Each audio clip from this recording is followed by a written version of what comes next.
Technology Strategy in the Jindal School of Management, University of Texas, Dallas. His doctoral degree is from the University of Minnesota. He has been on the faculties of Imperial College London and the University of Michigan, Ann Arbor. He qualified as a chartered accountant and as a chartered management accountant during his London stays. His prior degrees were from the Sydenham College of Commerce and Economics and the Jamna Lal Bajaj Institute of Management Studies, both of the University of Bombay. His research has assessed how institutional changes have impacted corporate performance. An area that he has studied deeply is India's industrial economy, as it has emerged from a command and control regime to free market status, and his works on the impact of policy innovations, and reforms in Indian industry have been extensive and influential. His current concerns are the many facets of digital antitrust, and he is finalizing a 2-volume history of the Indian officers of the Indian Civil Services, with the first volume evaluating their role during the Bengal famine crisis and in the general area of civil supplies.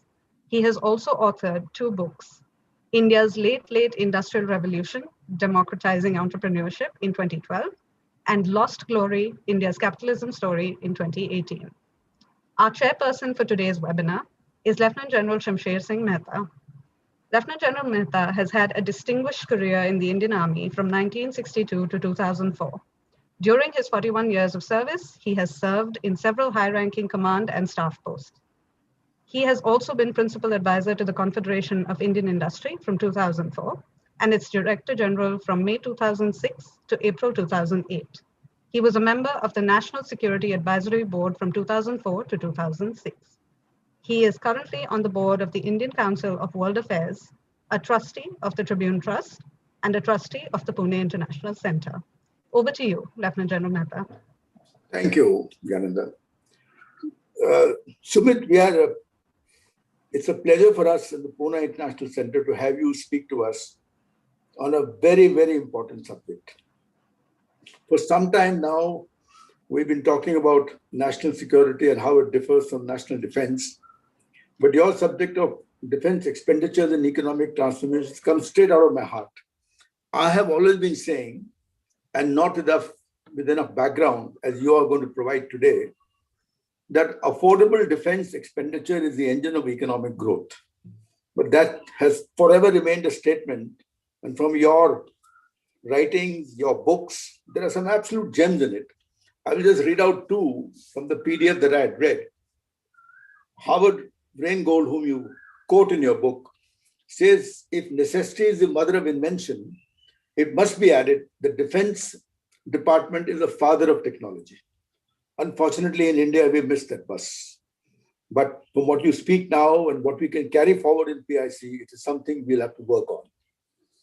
We also talk about spillovers and dual use, but I will not stand between you and the audience because what you have to say can go on for hours and hours and hours.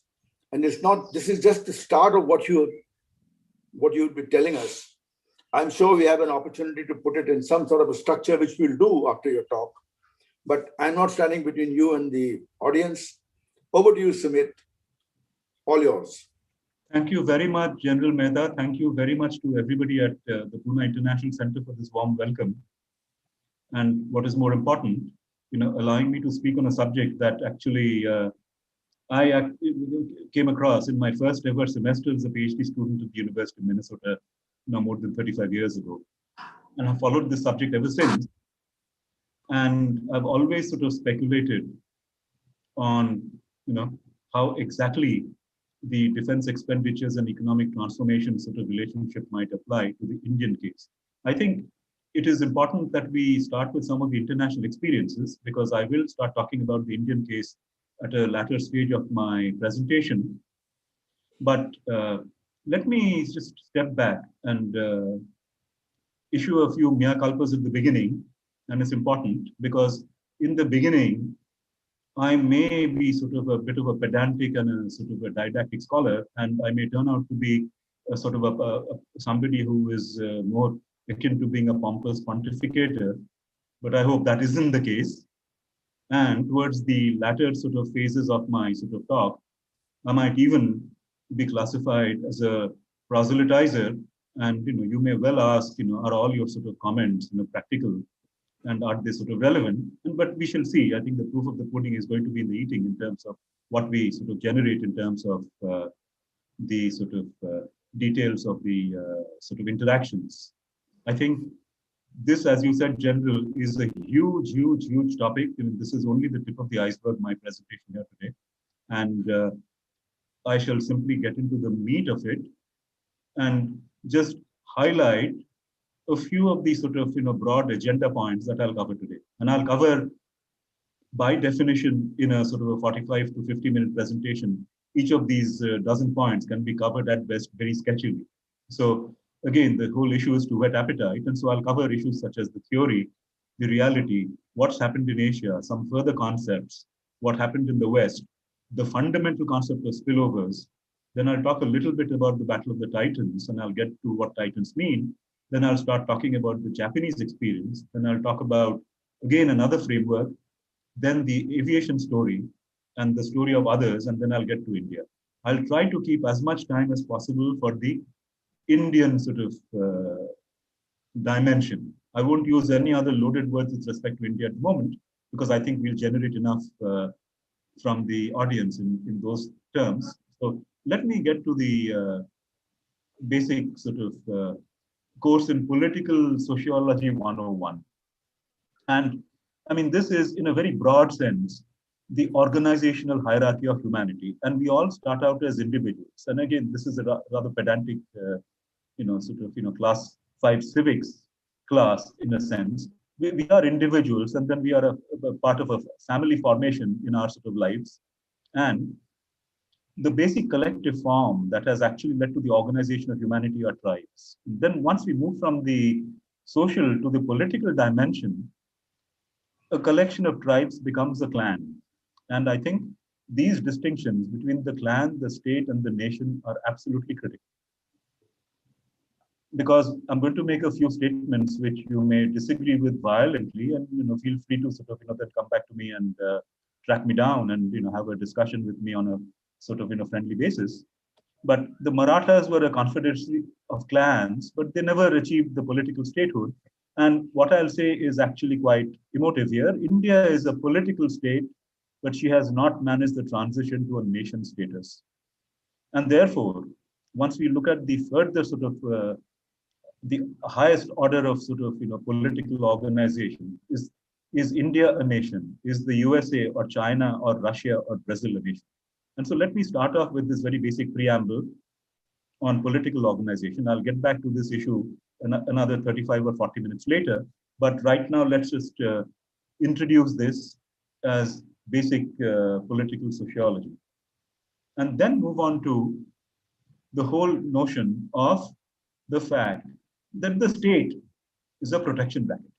And what we mean by the state, India is a state. It's a political entity in which we live. The state is a protection racket. Every clan is an entity that extracts payments and tributes from the individuals that are its members based on a premise that the leader of the clan will protect individuals from the depredation of sort of marauding alternative tribes. Otherwise, you join some other tribe. You essentially join some other tribe if your leader cannot protect you, and a leader who cannot protect oneself from others' despoliations suffers income and life loss. But a clan essentially minimizes the transaction costs of self-protection and provides collective security benefits. So therefore, the state as a formation or a clan is essentially, from the perspective of organizational economics, which Dr. Kelkar and I, we studied ages ago, minimizes the transaction costs of self-protection. And we are looking at collective security benefits from the state as a protection racket. Again, these are important words I'll come back to at the end. But again, I've stressed, I just want to make sure that we have it on record and then move on to the primary purpose of politics. Again, as I said, this will be a little bit basic and pedantic at the moment. A clan is a cohesive construct of collective energy to attain the common goals. And I'll skip the other words. And defense activities are politically key, and such expenditures are a critical part of any state's finances, so that the state can actually engage in its task of providing collective protection to its citizens. This is the primary purpose of politics. Defense activities are the, well, I won't say that they are the end all and be all, because then we are getting into a really large debate on the role of the state. Is it simply protection, and is it simply defense and foreign affairs, or is it something else? I'm not going into that, but certainly defense is one of the most important tasks. Which is why a state that does not undertake defense spending ends up as a failed state. A state that does not engage in protecting its constituents in the short term does not survive others' onslaughts, and a failed state has not leveraged its defense expenditures into benefits for its constituents.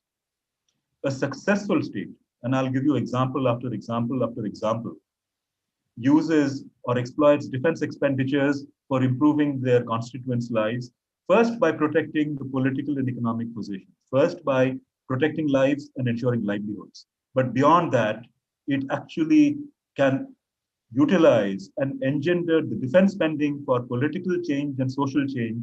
And these are loaded words here, you can interpret them as you will, for political geography alteration. What you make of those words are entirely up to you, but a successful state uses defense spending for social change and political geography alteration. And that's the take I'm actually, that's the sort of premise I'm coming from at the moment. So, which leads to the fundamental sort of other common empirical finding throughout all of human history. Capitalism is intimately linked with slavery. And a state that does not prevent its citizens from becoming slaves of another nation is a failed state, but capitalism is founded on slavery. A state that engages in war essentially leads to the creation of subservient entities as tribute collecting machines for their masters. And war has permitted the domestication of men like animals for the purposes of their masters. In all of human history, slavery has been a foundation of industry and as a means of capital accumulation. Whether you like it or not, that is our history, that is human history, that is the history of the digital sector in the 21st century, as well as in the last 20th century. Slavery has been a means. Now we put slavery under different words, but it has been a foundation of capitalism. Therefore, we need to understand how do we avoid getting into this situation again. I think the best way is to look at examples. Do we have a case that we were enslaved? Yes, we have been enslaved for over 1,000 odd years.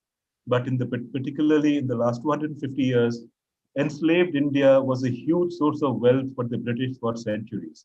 Somebody has actually done a series of numbers showing that the amount of wealth that transferred from Britain to India over the last 250 years amounts to trillions of dollars. I have actually sort of made the point in the book that General Mehta has read, that India was the source of capital for the Industrial Revolution for the British in the 18th century and in the 19th century.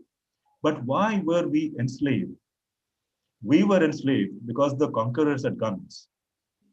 They had the sails, and they could actually get into their sailing boats, which were 500 tons or 1,000 tons in weight at the maximum, and sail all around the Cape of Good Hope and come all the way, through the sort of Indian Ocean and land in Surat and in Calicut and in Chittagong and elsewhere and in the Coromandel coast. And they had the military organization to create and exploit an empire. So therefore, the role, whether you like it or not, of guns and sails and organization is critical in human history. And there is, again, a slight digression here, and I may be permitted to digress. There is a fascinating little book called Guns and Sails and Empire by Carlo Cipolla, if you want to follow up on this topic, who actually did a sort of rendition of economic history that, again, pretty much all of economic history in the last 400, 500 years can be explained by the triple combination of guns and sails and military organization. But that is India's case. What did the Japanese do? And I've titled this slide, Asia and Servitude to the West. The Japanese also faced the might of Western naval technology in 1853, when a series of sort of, gunships from America landed up in the Japanese ports, and this was a, task force led by Commodore Perry, and the Japanese for the first time came across ships that actually belched black smoke, and then they realized that they were facing the might of Western naval technology. The Japanese avoided Western servitude by realizing what to do, and realized that the only way that they could avoid servitude was to actually become like the Americans and become technologically savvy, become the masters of a defense empire. And in the Meiji era, which actually survived from 1868 to 1912, the Japanese took an explicit rich nation and a strong military approach in creating their country. The Japanese assimilated science and technology at such a high speed that in just 22 years, between 1878 and 1900, the Japanese economy took off, so that by the 1905 period, by the beginning of the 20th century, the Japanese, which was a very small nation, could take on a nation such as the Russians. This was not the Soviet at that time.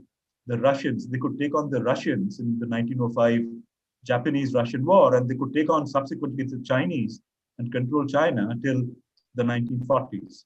Now, I'm not saying that war is a good thing, but war is a necessary thing which you cannot help in human history, because it is all about human biology, it's all about human physiology, and it's fundamental in terms of how we are hardwired. But this is the Asian story, and I'm going to get back to the Asian story. But the Asian story is also coupled with an earlier Asian story that industrial change makes formidable powers become obsolete quickly. If you go back to human history, the Mongols are actually the people who gave us modern Eurasia. Whether you like it or not, again, I'm making a statement. Eurasia is the mother of human civilization. The Mongols gave us Eurasia. I'm not saying that the Mongols give us human civilization. All I'm saying is that as the guns use began, the Central Asian Mongols became history's losers because they were absolutely fabulous in mass organization. They were absolutely fabulous on the cavalry. They were absolutely fabulous with their sabers, but they could not actually survive the musketry and the artillery which had already been invented in the West. So industrial change makes formidable powers become obsolete extremely quickly, in a matter of minutes now, because of the power of technology available to many nation states. So therefore, I'm getting to the fundamental sort of thesis. Defense expenditures are transformational expenditures, and my professor Vernon Rutan at Minnesota had very clearly written, knowledge acquired in making weapons was an important source of the Industrial Revolution. A digression here. I've also said that India and the Indian economy around 1750, and the amount of wealth that got actually transferred from India to the West, especially to to Britain from 1757 onwards, led to the sort of creation of the Industrial Revolution. But two things gave the world the Industrial Revolution: Indian money and the knowledge acquired in making weapons. And how did that happen? This is the thesis here, the concept of spillovers, because the spillovers between defense and civilian industrial activities are totally transformational. Therefore, defense expenditures are transformational expenditures, but the issue of spillovers are never ever about fiscal matters or defense to GDP spending ratios. To talk about simply things in a macroeconomic perspective, to think about dollars and cents or percentages and shares, is to miss the point completely about defense spending. The issues are always organizational, they are always about governance, and I will go out on a limb and assert that India has been relatively disorganized for the last 1,000 years. That is why we have suffered at the hands of the depredations of the sort of people who have been coming into our country and essentially ruling us. It is always about governance, and our fundamental core issue that we have to deal with is governance. I think that comes out also implicitly, if not quite explicitly, in the latest paper that PIC has just circulated yesterday on the China-India syndrome. But Spillovers between defense and civilian industrial activities are totally transformational. The issues are not fiscal, they are organizational, and they are about governance. And with this sort of point, I'll move on to examples now. And then we'll open up the case about India. And I'll ask about how the West won. Now, as essentially, college students and some of my college mates from my days in Sydenham College and the government college hostel on Sea Road might well remember, we used to go to the Eros Cinema and the Regal Cinema and the Liberty Cinema. I remember seeing the film, How the West Was Won in Liberty ages ago. Liberty as a cinema hall still exists for those who are out of Bombay for ages. Eros at the moment doesn't, but I do remember seeing this phenomenal movie in around 1972 or 73 called Soldier Blue. And the story of modern economic growth in the last 150, 200 years is a narrative of the West winning. It is the story of American agriculture and manufacturing and how American agriculture and manufacturing has won. But how has American agriculture and manufacturing won? I'll get to my key empirical point. American agriculture and manufacturing has won because the Americans had the weapons. They had the Colt 45 and they had the Winchester repeating rifle with which they could slaughter the millions of Native Americans on horseback who could only fight back with bows and arrows. And this led to the expropriation of enormous lands in the western part of America, which gave the settlers from England, the settlers from the West who came into the sort of the Massachusetts area in the sort of 17th century, the lands in the West, and they were able to acquire the lands in which they were able to develop their agriculture and the manufacturing story. So the story of modern economic growth is a narrative of the West. It is the story of American agriculture and manufacturing. It is the story of expropriation of native lands and genocide by the settlers, but it is about the Colt 45 and the Winchester repeating rifle. It is about the Mongols a few hundred years earlier. It is about the Native Americans then. And it is about the Indians as well, because when the Zamorin of Calicut faced the Portuguese and the Portuguese man of war, and he saw the Zamorin of Calicut when the Portuguese turned up in Calicut, I forget the exact year, I'll be corrected on the exact date, on the day that, the Zamorin of Calicut capitulated rapidly, knowing full well, chutti ho gaya. So this is history. Now, if this is history, do we want it to repeat itself? And so this is how the West won. And again, many of my sort of colleagues from the past may remember the film Soldier Blue, in which this was laid out in a great amount of detail.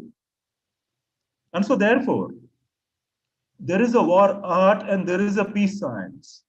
And they are both essentially two sides of the same coin. It is the armaments industry in the United States which led to the development of mass manufacturing. If you read economic history, the first item, especially about the United States, what you read is about the Watertown arsenal. You read about arsenals. You read about the manufacturing system involving goods based on highly standardized and interchangeable parts. It is about basic manufacturing 101. And it is about basic manufacturing 101 in which you mass produce Colt 45s and Winchester repeating rifles, because these Winchester repeating rifles and Colt 45s have highly standardized and interchangeable parts. You can produce them by the millions. You can kill people by the millions. You can take land over by the millions of acres. You become a gigantic economic power.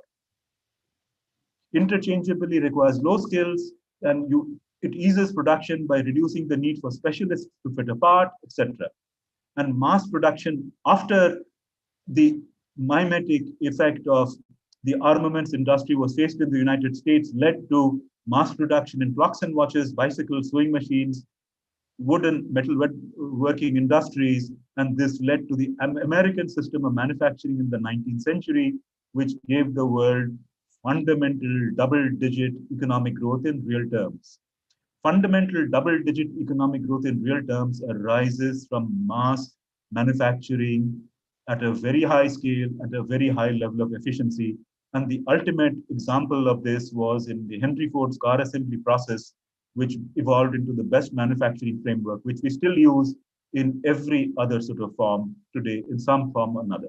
So there is a war art and there is a peace science. And unfortunately, there is a yin and a yang. We have to look at the sort of the positives and the negatives in our human sort of psychology, and we have to keep in mind how we actually sort of move on from here.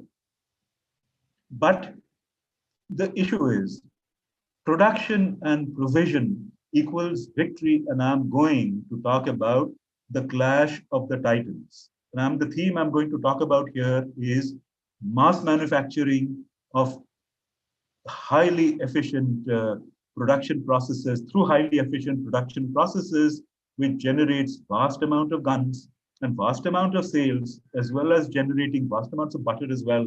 And I'm going to talk about the clash of titans because the fundamental Second World War events were the events that took place on the Eastern Front between Germany and Russia. The Second World War was basically about the Soviets versus the Nazis. And the Soviets destroyed Nazism with manufacturing process. And I would encourage you to please look at these numbers. In the 4 years between 1941 and 45, 4 years, 1941 is Operation Barbarossa, 1945 is the fall of the sort of Reichstag in Berlin. In those 4 years, the Soviets produced 20 million rifles, 100,000 tanks and SP guns. They produced 500,000 artillery pieces and mortars. They produced 120,000 combat aircraft. And so the Soviets were not an evil power, but they produced 70 ships.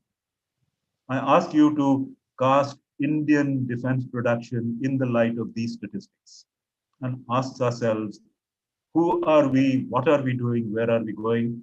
But again, I'm not being sort of polemic and emotive at that point, but it is production and provision equals victory. And these production and provision are not new words. These are words that were actually used by the Army in India Committee in 1920. When the Army in India was restructured in 1920 by a committee headed by Lord Esher, these were the fundamental words, production and provision, because an army is as good as its tail, it is as good as its ordnance, it is as good as its supplies. And the general will have studied the Burma campaign in detail, Slim's campaign in detail. The main hero of the Burma campaign was not the soldiers, it was not the 15th, not the army, it was not the 15th Corps or the 33 Corps or the 4 Corps, it was the entire administrative and the supply infrastructure that provided the soldiers of many different nationalities from Africa, the Gurkhas, the Punjabis, the Marathas, the British, a variety of food so that they could actually overrun and take back Burma from the Japanese. So we are talking about provision and production, or production and provision, whichever words you want. These are not my words. These are the words of the Army in India Committee of 100 years ago. But these are important words. And so let me get to the Asian story. The Asian story is equally emotive. The Japanese war in the Pacific was a war about sea power. In less than 4 years between December 1941, between Pearl Harbor and the victory in Japan Day, the Japanese made 1,439 vessels. They made 15 aircraft carriers, 6 cruisers. I'll just go through the list because it is unbelievable the amount of production that the Japanese were able to do in 4 years.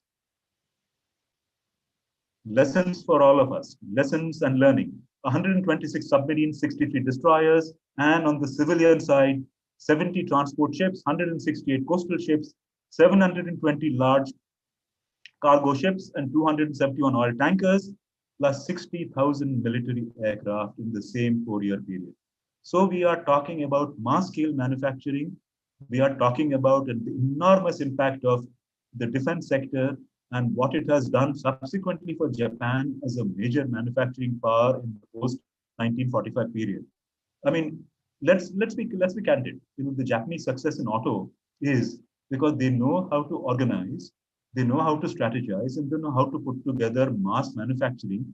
They can make millions and millions and millions of cars of the same quality and at a dirt cheap price, and they are able to give it to us. But That is the Japanese side. I am going to become a bit of a patriot and become a sort of a Texan, and I'm going to become an American. And I'm going to now put on my sort of American hat and my Texan hat. And this is a subject very dear to my heart. It is all about the civil aviation military spin-offs, because I believe that the civil aviation military spin-offs have been fundamental for the human race. And I'll get to that point, and I'll prove my point.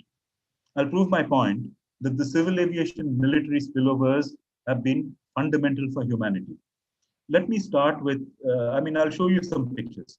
The still flying Boeing B-52 bomber, which is the mainstay of the American strategic bomber fleet, and it was last made in 1962 and is still flying, is the Boeing 747 jumbo jet's father.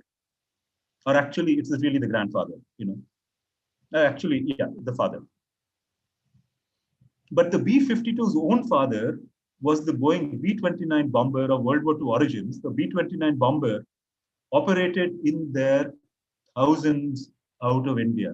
They operated in places like Gaya and Naharkatia and in Kalaikunda and in various sort of theaters in the eastern part of India, supplying the Chinese with supplies flying over the hump.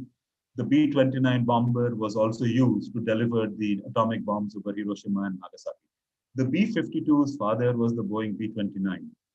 The Boeing B-29 led also to the early 1950s evolution of the B-377 Stratocruiser, which was an aircraft that started mass air travel. And what I want you to do is just keep a note of these numbers. The B-52, the B-747, the B-29, and the B-377. And then I'm going to move to another family of aircraft. This is the first family, 52, 29, 747, and 377, in no particular order. Then the other critical family of aircraft is the Boeing 707 that was developed from the Boeing KC-135 air refueling tanker. The United States still operates close to 400 of these KC-135 petrol stations in the sky. They operate close enough to Dallas. They operate about 100 miles north of Dallas from Oklahoma, and they operate all over the United States. The KC-135 led to the Boeing 707, in which many people, shall I say, of Dr. Kelkar's generation probably first went abroad. People of our generation first went abroad in the Boeing 747. So again, this is evocative of our sort of first experiences in being global persons. So I will now actually demonstrate the spillovers and how this relationship has been fundamental for humanity. This is the Boeing B-29. This is the grandfather. This is an aircraft that is still operating. This is one of the two B-29 still operating. A little bit of plug for myself. It's bad form to talk about oneself, but I will state that I have taken a flight in this aircraft in the cockpit. It's great fun flying in this aircraft in the cockpit as an observer. When you're sitting right behind the pilots and you're actually watching the entire landscape and the entire sort of flight experience unfold, it is amazing. This is the Boeing B-29 grandfather. Hundreds, if not thousands of these also operated out of India in the 1940s. And the grandfather begat the father, which is the B-52.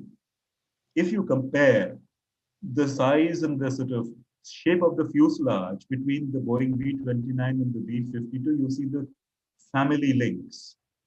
The B-52 is the core of America's strategic bomber fleet. It is still flying. 744 of them were made out of America. About 70 or 80 of them are still operating, not very far from Dallas, Texas, where I belong, from Shreveport, Louisiana. And the B-52 was the father of the B-747. But in the meantime, there was also an uncle, which is the B-377. Now, look at the tail and look at the wings. The tail and the wings of the B-377, the Stratocruiser, is rather similar to the tail and the wings of the B-29, are they not? So just keep this in mind. And so there's a huge family relationship. And once you put together the grandfather, the father, and the uncle, you get the son. and the sun is the Boeing 747. Look at the wings, look at the size of the fuselage, look at the tail. The fuselage of the 747 is rather like the B377 in terms of the sort of dimensions, in terms of the length. The wings are like the B52, the tail is the empennage, is like the, and the sort of the trailing edge and the leading edge, they are like the B52s here. But you are looking at a family relationship. And now I'm going to essentially show you why that has been very, very critical. Because I will argue that if it was not for the B747, which made mass travel available to the millions at a very cheap rate from 1970, globalization would have never occurred. Our present circumstances would have never occurred had it not been for the B747. But before I do that, let me just finish with the other family. There is the other sort of defense progenitor story. The KC-135 is the petrol tank in the sky. This is the petrol tank in the sky. This is a petrol tank. And the petrol tank transmits its fuel to other aircraft through the facility at the back. And the KC-135 is the father of the B707, which was the primary sort of aircraft which came before the B747. It is the civilian descendant of the KC-135. Why is this family important? 29, 52, 377, 747.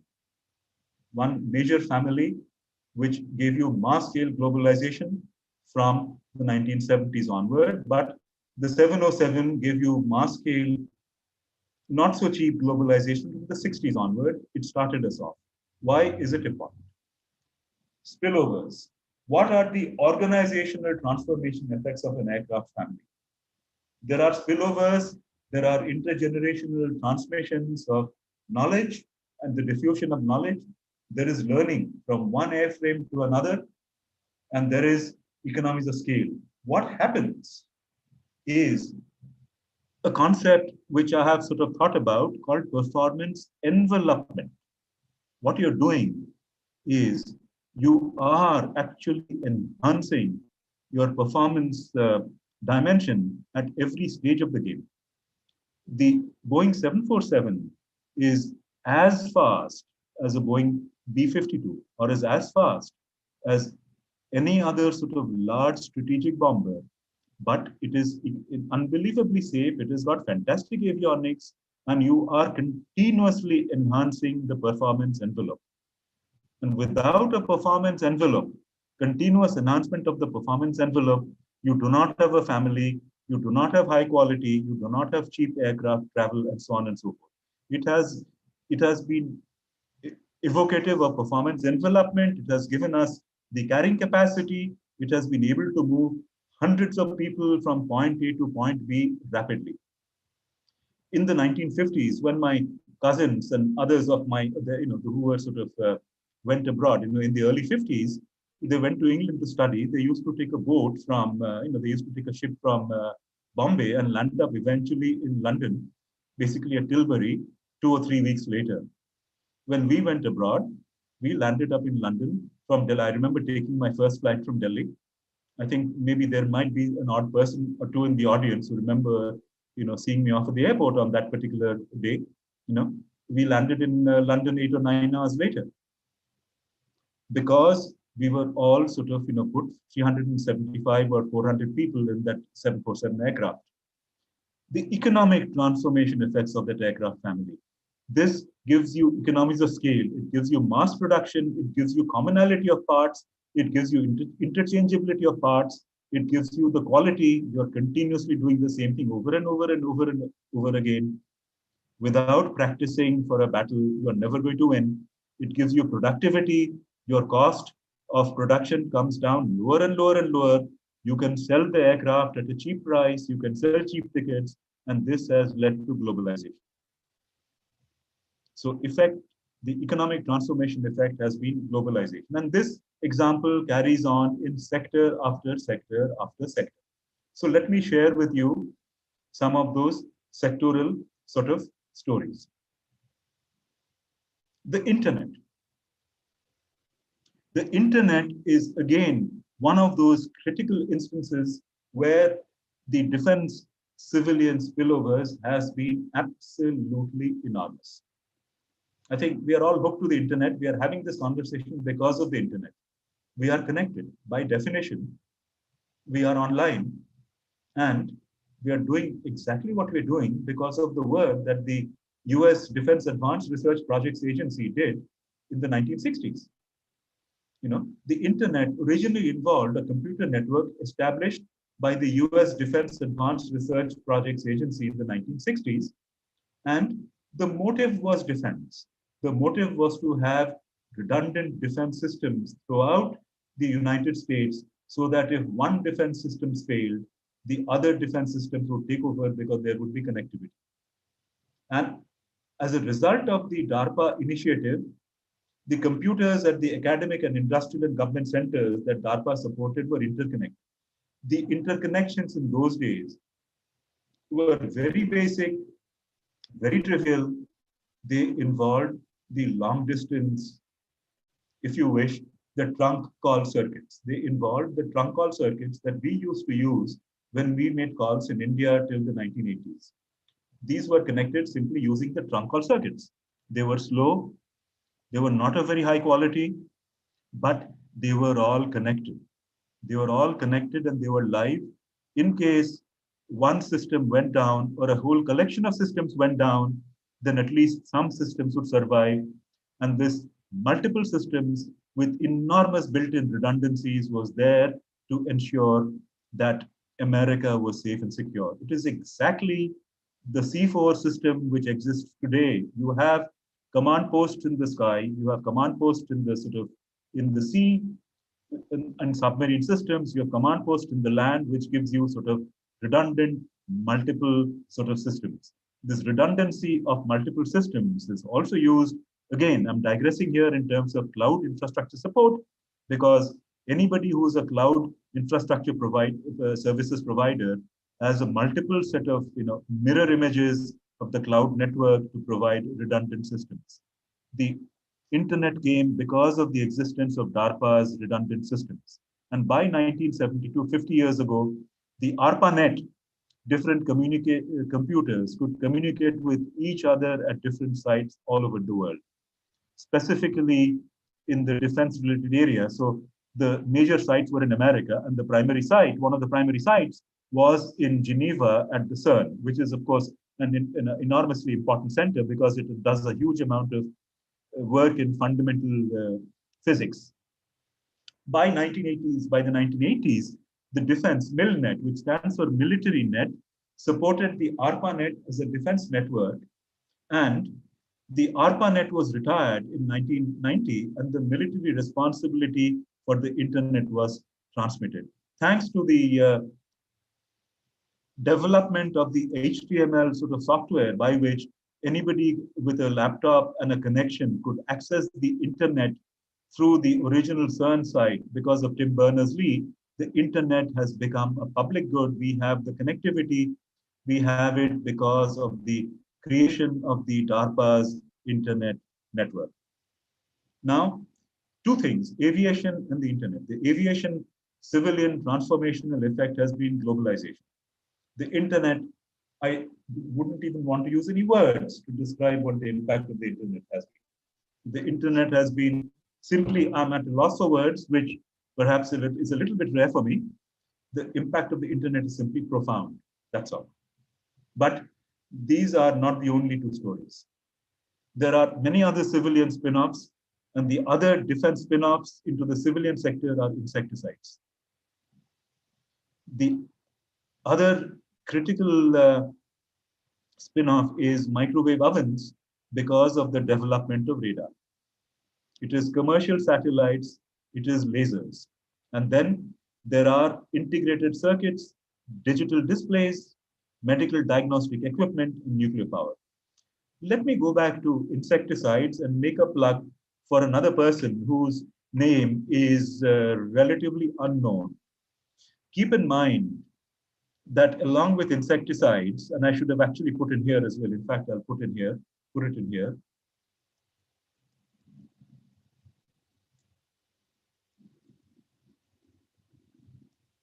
Antibiotics.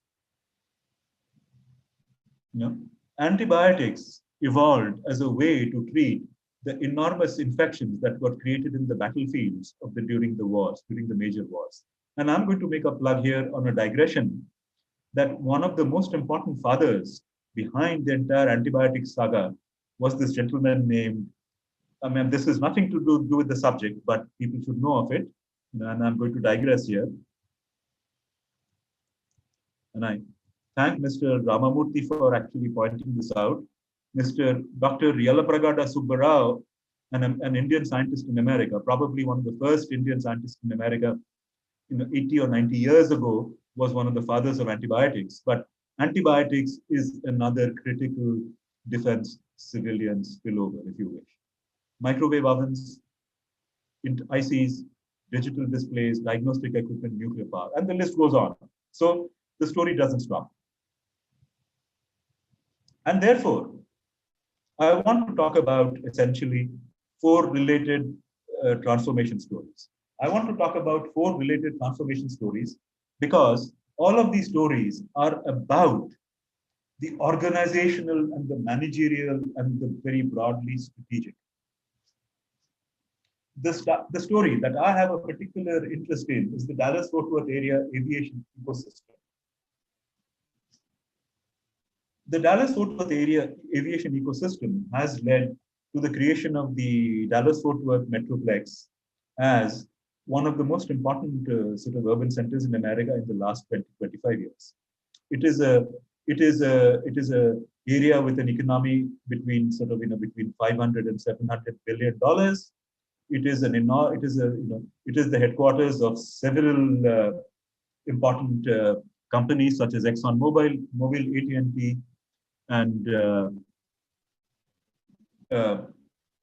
other companies such as Raytheon and Boeing have enormous facilities in the Dallas-Fort Worth area.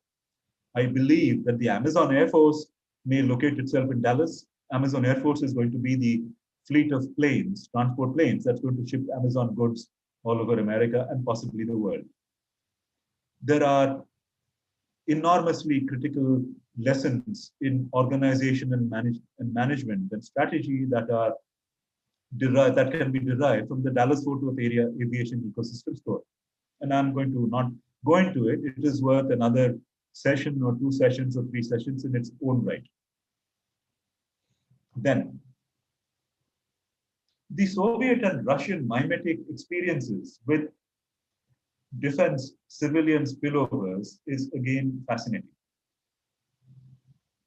The Soviets were probably the fastest reverse engineers on earth. After the Second World War, the Soviets reverse engineered the B29 into the Tupolev-4 in a matter of 2 years.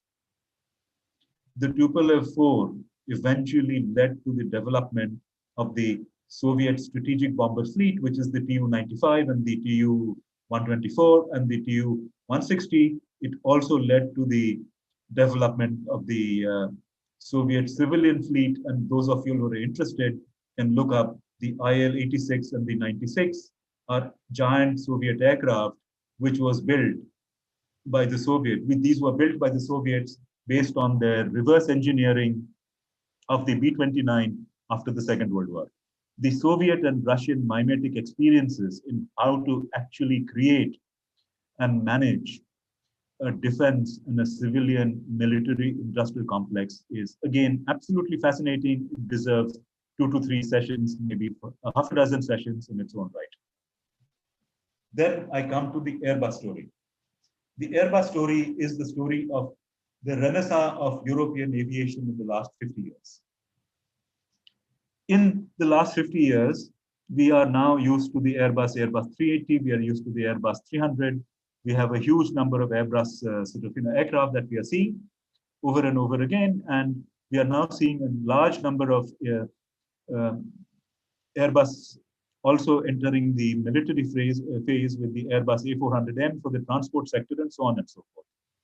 The Airbus story and the continuing sort of strategy war between Airbus and Boeing for the dominance of civilian aviation in the world is a fascinating story worth 2 to 3 or 4 sessions.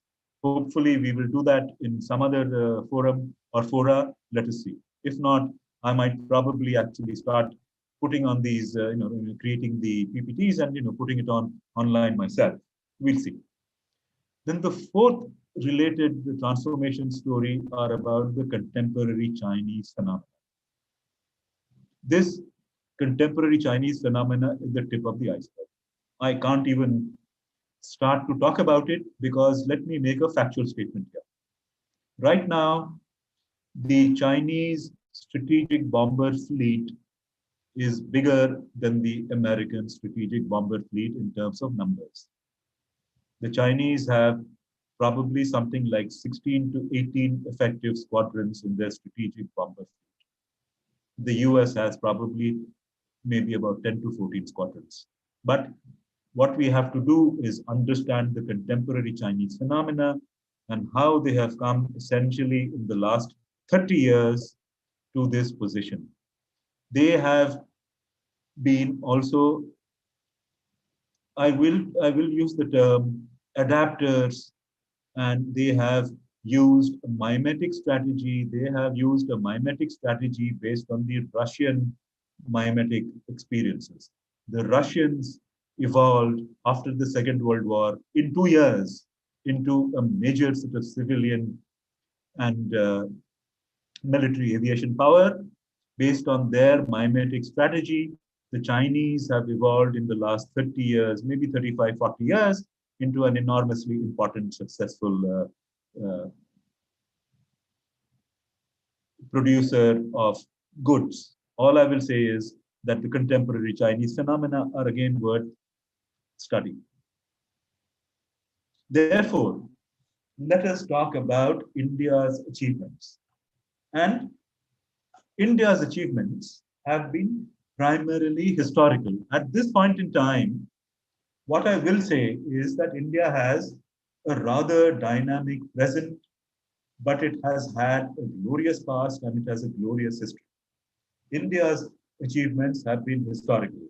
Going ahead in the future, in the few years from now, in the decades from now, in the generations from now, I'm afraid I cannot prognosticate.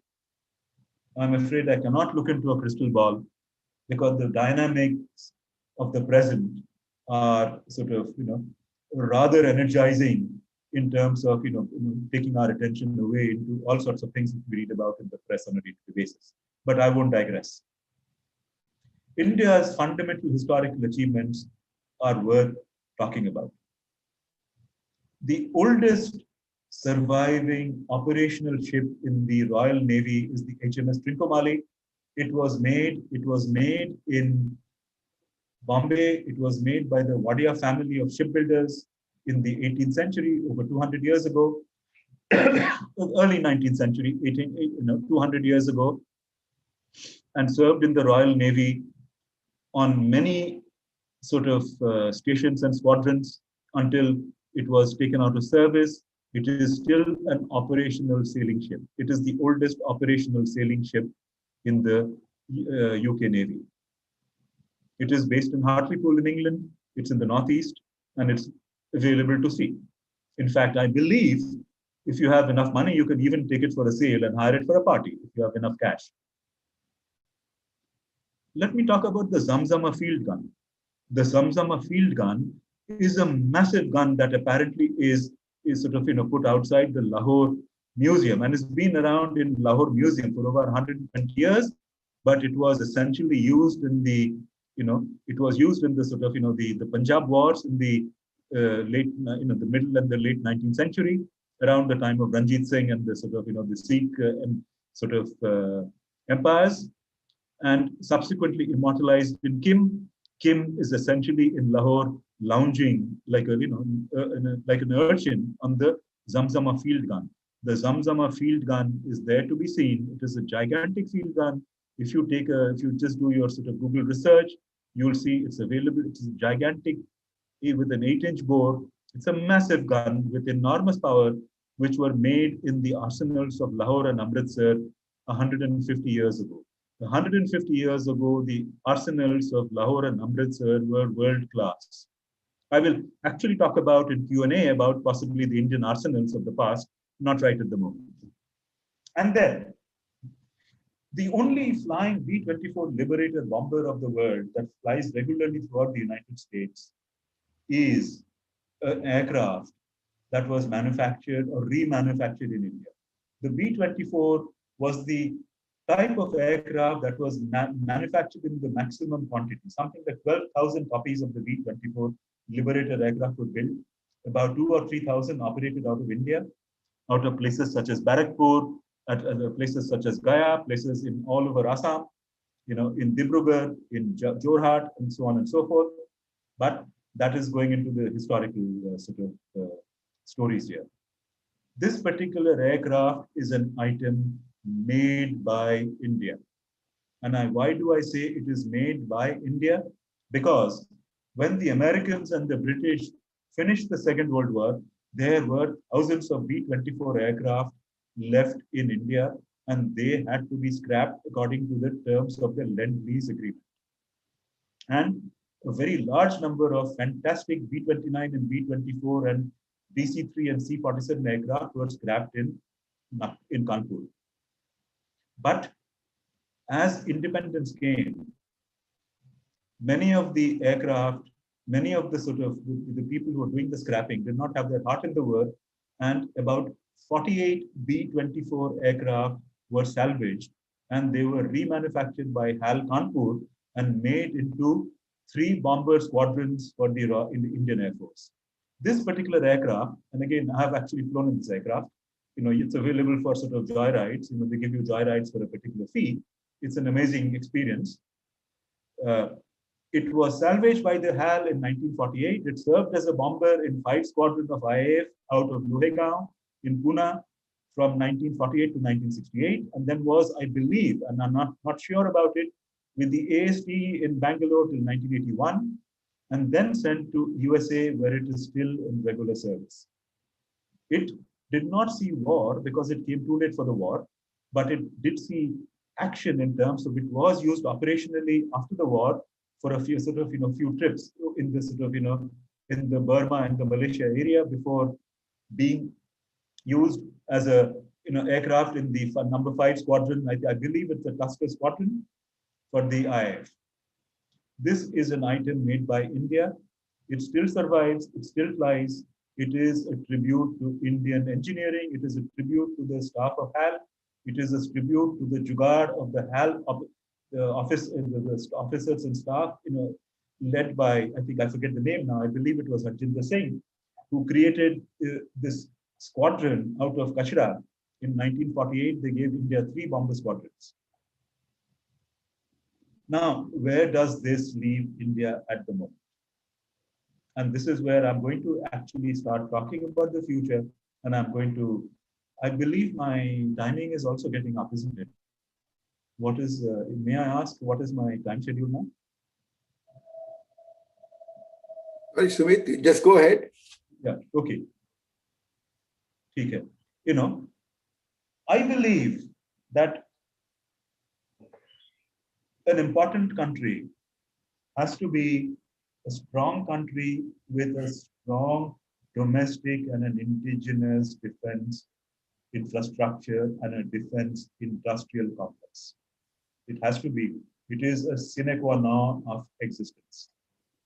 And for that to happen for India going ahead, there has to be a national interest and a national identification. And this is where I am proselytizing. And I'm going to ask, and I'm going to go back to the question that I asked, is India a nation? That I asked in my first slide. Is India a nation? And I want to ask the question, has there been an articulation of a national interest for India? There has been an articulation of national interest for many other countries. We don't want to go into it because that opens up a whole discussion in its own right, and many people would want to actually ask the question. But for a country to be taken seriously, for a country to not actually go down the route of becoming colonized again, there has to be a national interest. And I'm not being a sort of jingoistic, rah-rah, chest bashing sort of proselytizer for the defense sector. There has to be a defense industrial complex with enormous set of civilian spillovers. And that has to be number one item on the drawing board in terms of a strategy for the nation. But first, to do that, there has to be a national interest predicated on a national identity. And I think those national interests have to be defined on very clear principles. There have to be very clear principles that defines each country's national interest. The United States might have its own principles defining its national interest. The French might have its own principles. For French, since the 18th century, it has been liberty, equality, fraternity. You know, those three words encapsulate their national interest, and they've translated it in a good form or a bad form. That's not the point. Into a statement of national interest. What are India's principles? I am yet to actually understand and wrap my mind around what are those principles. I don't know them. I would like to be educated as to what they are. What are the themes that express the strategic approach? And what are the outcomes that define the progress for a country's strategic interest and the national interest? Which means that what is the national identity? And what is that one grand idea that India stands for? But that one grand idea is predicated on a few traits.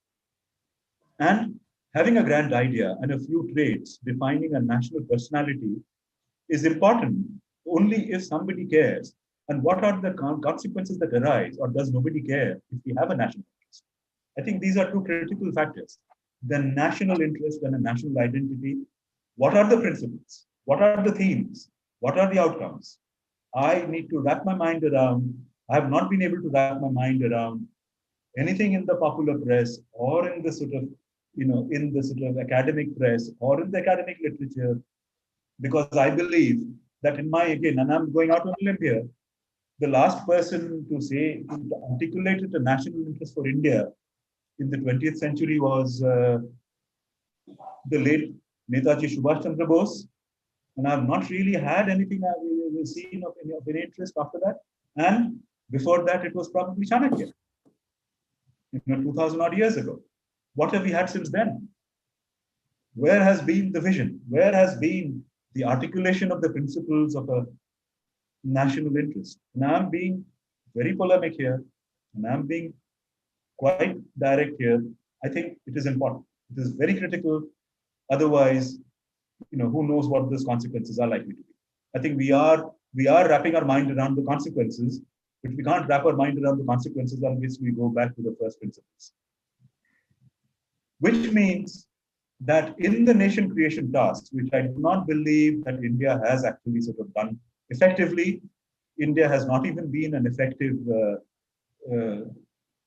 protection racket, and I'll get into that because we've had the debacles in 62, and I've studied the 62 war very carefully because one of my colleagues from the Sydenham Hostel, Alok Bhattacharya, his father was the commanding officer of Fort Garhwal, who was the last unit battalion standing and was captured by the Chinese. That was a sort of complete travesty, but that is digressing.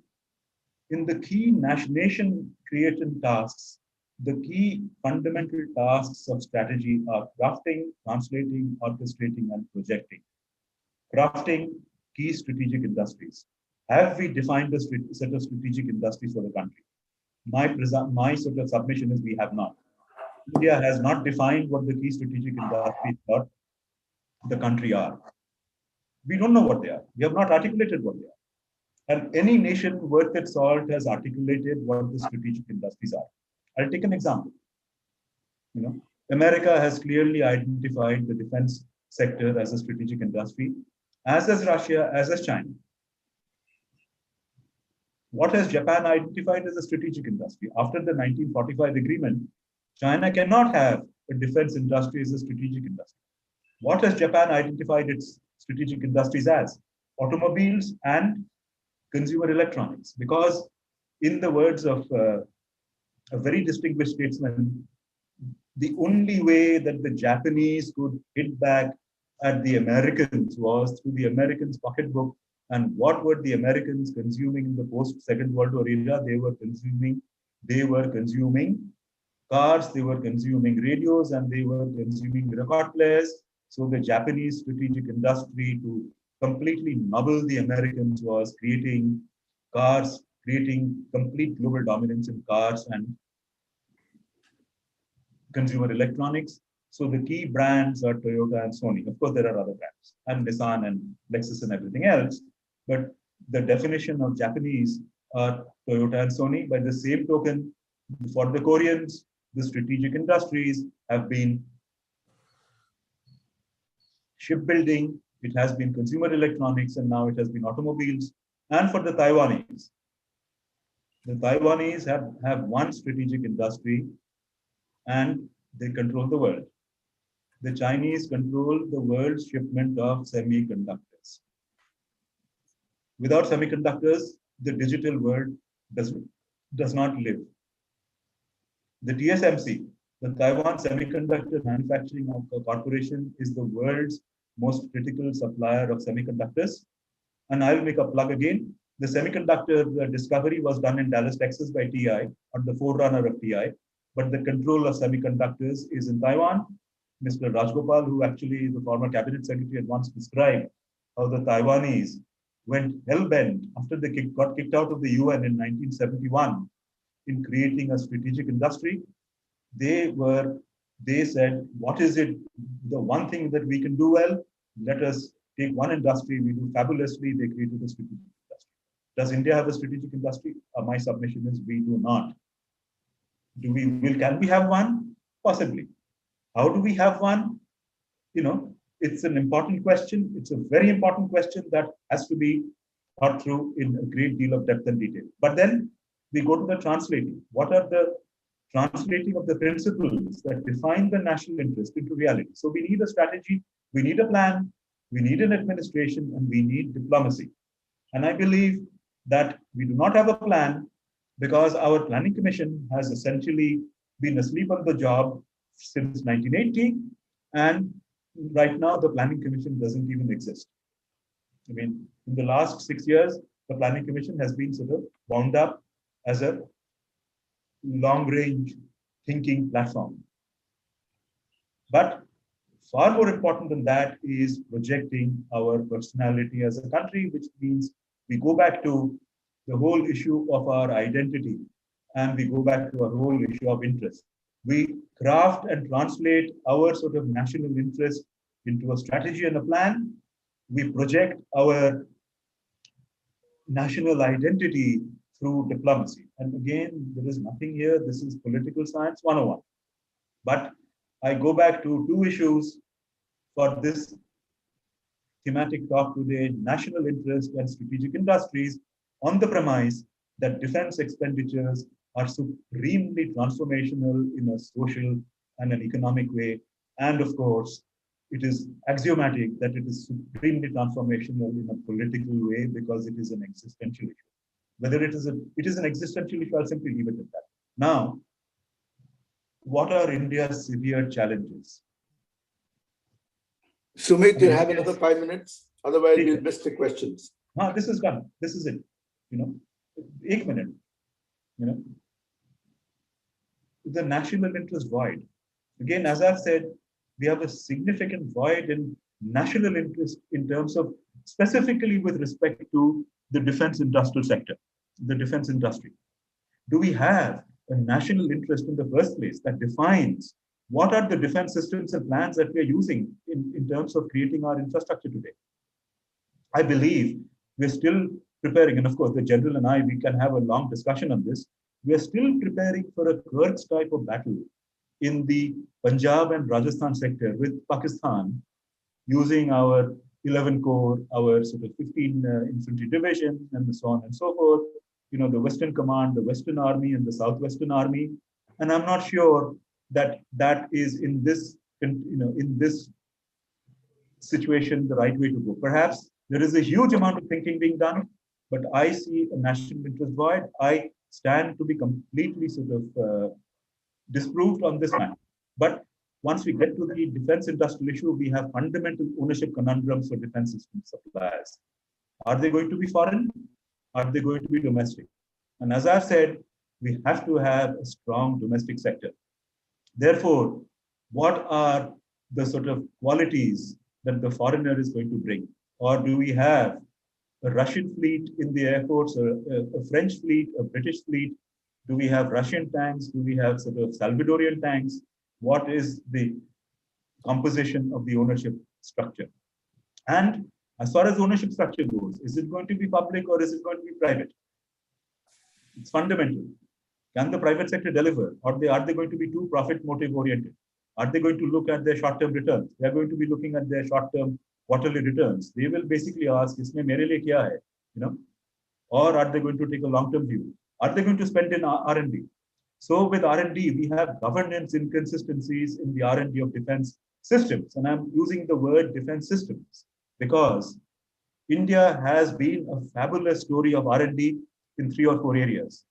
In the space area, in the atomic energy area, in the agricultural area, and to some extent in the DRDO area.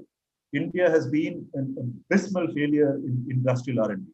The CSIR has been a complete and utter failure, still is pretty much irrelevant as in terms of what it does, but the DRDO has done a reasonable job. The Space Commission has done a fabulous job, in my opinion. The Atomic Energy Commission has done a fabulous job, as has been the Department of Agriculture, Research and Education and the ICAR. There are again spillovers between all of these areas that have to be brought. We have to think of the country as a system and look at the defense as a holistic sort of system. And then again, we have organizational debacles. And I will again skip, just the tip of the iceberg. I'll take one small example. We have the HAL producing planes. HAL is a PSU, which is it is corporatized PSU run by a board of directors, and it has a number of plants. Why are we not able to get the production of the Tejas light combat aircraft from 4 or 8 planes to 400 or 800 planes? Why is the Bangalore HAL unit so incapable of production? Production and provision, the words of the Army in India Committee to 1920, 100 years ago.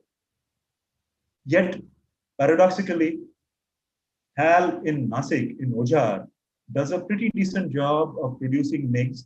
It has produced hundreds of MiGs in its time. It repairs and refurbishes hundreds of MiGs and is still doing so, and it produces hundreds of Sukhois. Why is there an organizational faux pas, if you will, between HAL Bangalore and HAL Nasik? Or, for that matter, between the corporate sector HAL and the ordnance factories? Now, I'm not going to go into the subject of tanks from Avadi. I think this is a subject on which I'm on very, very shaky ground, because I've got the world's leading expert on Avadi tanks, which is General Mehta, and I will be taken apart. I will, one of the T-90 shells is simply going to, make me into a million pieces. So why are we continuously unable to translate Avadi and the organizational factories board production units into a high quality mass scale production units, the way Stalin, as one of the greatest manufacturing strategists of the 20th century, was able to do? I mean, keep in mind, he produced 200,000 artillery and self-propelled guns in 4 years. I mean, on these issues, organizational debacles, governance inconsistencies, ownership conundrums, and the national interest void, I leave this sort of session today, and thank you for allowing me to sort of being a proselytizer and a pontificator of the first order. Thank you, Sumit. Thank you very much. There are so many questions you asked, and I think all of them need to be answered. But I do want to say that the situation is not as grim as it appears. It does not as grim as it often gets articulated. That we need to mind our house and put it in a better place is something that we can always discuss. But just a word about, before I say anything, I think there are 1 or 2 questions that people are raising, and I think it's only correct that you take them and answer them. Yeah, Gary, sure. Please. Yes, sir. Yeah. Our first question is from Mr. Goswami, who has essentially asked, Defense practitioners can be credited with the development of operations research as a field and its development through the 20th century. He has requested your comments on this particular statement. So if you could continue with that. Would you also like me to give you the second question? And you Go ahead. Go ahead and do that. So you can do Yeah, yeah. And then the second question is from Mr. Aditya Bhan, who asks, do you think licensed production of aircraft, such as the Sukhoi 30 MKI by India's HAL, have the potential to lead to any significant learnings for India and to transform her economy? Agreed. As far as operations research is concerned, Mr. Goswami is absolutely correct. Yes, I forgot about it, or rather, I omitted to put it. But operations research, yes, did come out of the Second World War, and it has given the world optimization, and optimization has given the world the fact that we are able to have this conversation by putting in hundreds and hundreds of billions of bits into small spaces, so that we are able to transmit it all around the world and have this conversation. So absolutely accurate. It's just that, I'd forgotten antibiotics as well, but antibiotics, operations research, these are all defense spillovers into the civilian world. And so therefore, it is enormously useful. Now, the second question is, I think the Sukhoi aircraft, the Sukhoi 30 is a very, very classy aircraft. But my question is, why can't we, it is a superb aircraft. We have a fabulous fleet of Sukhoi 30 aircraft, and I will digress here. The digression is that if we have the Sukhoi 30 family, then why are we also not thinking simultaneously of the Sukhoi 34, which is a two-seater medium-range bomber, which actually also gives us a sort of a strategic bomber fleet. We are going to town on, we are patting ourselves on the back. We are so great. We brought in, we operationalized. We put in 6 Rafale aircraft into the fold. That's not even a squadron. A licensed manufacturer of Sukhoi aircraft is fabulous. But my question is, why can we not design a Sukhoi aircraft ourselves? Why can we not reverse engineer it and use the mimetic strategy? The reason is that, again, I'll actually go to the Soviet and Russian mimetic experiences. And while I'm talking, you all can do some Google research. The B29 became the Tu-4 in 2 years in USSR. In 2 years, the USSR reversed engineered the B29. The Tu-4 led to the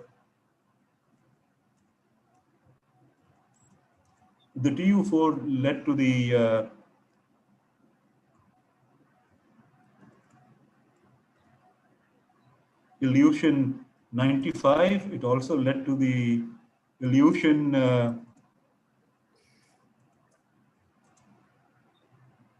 it's the Ilyushin 96 and 86, Ilyushin 96 and Ilyushin 86. And it has led to also to the Tu-124. You can just do a Google search, actually. I don't have the sort of ability to do it myself and sort of display it. We have to become designers. We have to control the creation of knowledge. We have to control the intellectual property. We have to actually have the intellectual property of our own. Again, going back to my sort of class with Vernon Rutan 35 years ago, one of the fundamental economic relationships that we learned in that class, where I picked up all of these sort of facts in those days, was the greatest rate of return is to R&D. The economic rate of returns to investing in R&D is 100, 200, 300%. The economic rate of return, okay? The social rate of return to R&D is 500 to 1,000, 2,000, 3,000%, okay? We have to control the intellectual property ourselves. Yes, we can get as much learning as possible, but first we have to borrow, we have to learn, Then we have to adapt, then we have to learn, then we have to develop. Let me put a framework. Let me put a framework and put a new slide. We cannot be perpetually sort of, licensing. We have to essentially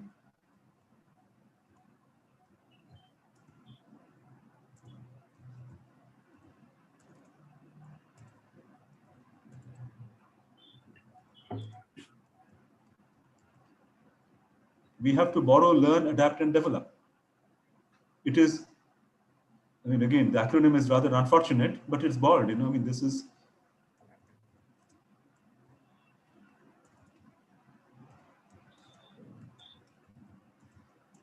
We can, in the beginning, we have to adapt. Licensing is adapting.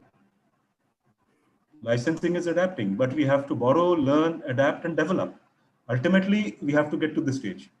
Are we a country that are we controlling the conversation? Is the very simple question. Are we controlling the conversation? Are we defining the agenda?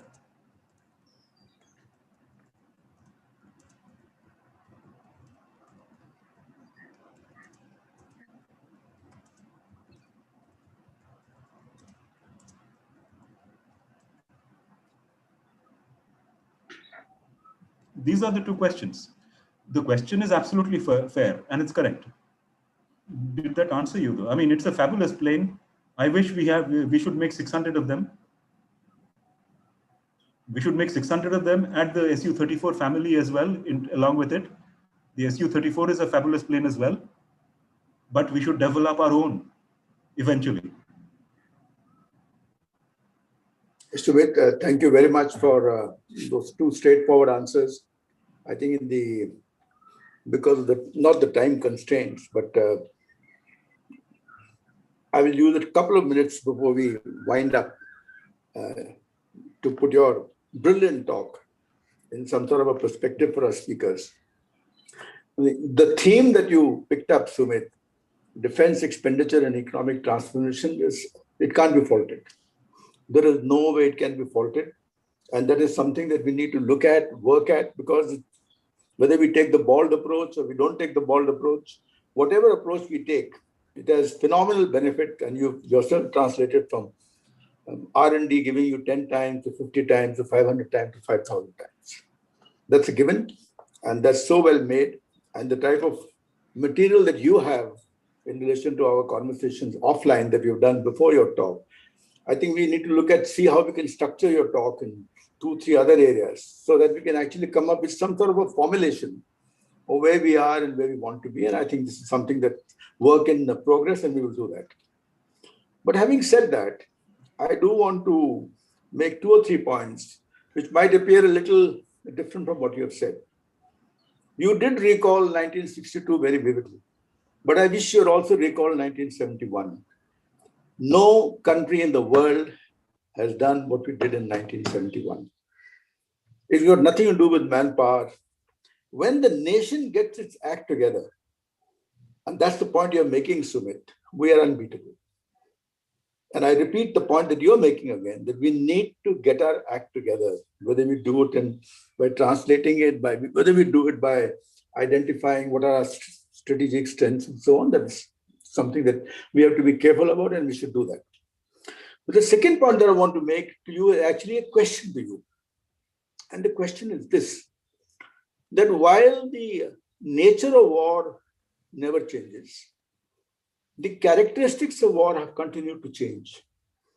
And as I speak to you today, and I go back to Clausewitz, who said, war is an extension of politics by other means. The other means that have come into play are all in the gray zone. They are not necessarily linked to manufacturing, but they're definitely related to economic transformation. So that is something that we should talk about.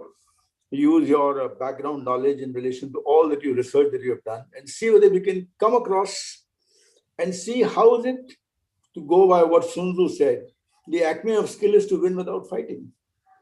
But that's not the purpose of my conversation with you here. What I'm saying is that if the extension of politics by other means, and the other means are coming into play, and what Little Hart said, the strategy of the indirect approach, what we ourselves say in Arthashastra, or has been said by Chanakya, that internal and external threats put together will create a symbiotic relationship that we need to address. Surely we must look at defense expenditure as an engine of economic growth. And I've been saying for some time, not well heard, that affordable defense expenditure, in this case, we can never cross 3% of GDP, even if we get 2.5, but whatever is affordable should be used the way that you have suggested. Take the bold approach and grow. If we don't grow that, then we will not be able to find our place under the sun. And because the characteristics of warfare are changing, I think there is going to be nothing like public and nothing like private. And I think you beautifully put in your book, which I was talking about, and I think you would mention it later on when we have other sessions from you. You did talk about spin off, spin away, and spin on. A time has come when we can also spin on. The militaries of the country can learn a lot of what you're using in the private sector and you to use it to advantage. So if you put these 3-4 things together, not forgetting defense expenditure and economic growth, not forgetting that the characteristics of warfare are changing, not forgetting that when we get our act together, we are unbeatable, not forgetting that there is going to be a spin-off, spin-on, and spin away. If you can put this together in some sort of a format and make the Make in India dream come true, we would have done a huge contribution to where we are and where we ought to go. But I can only close by thanking you from the bottom of my heart for all that you have said. And I know what all is available with you. And I'm committed to telling you in this forum that we will serialize this in a manner that profits all of us.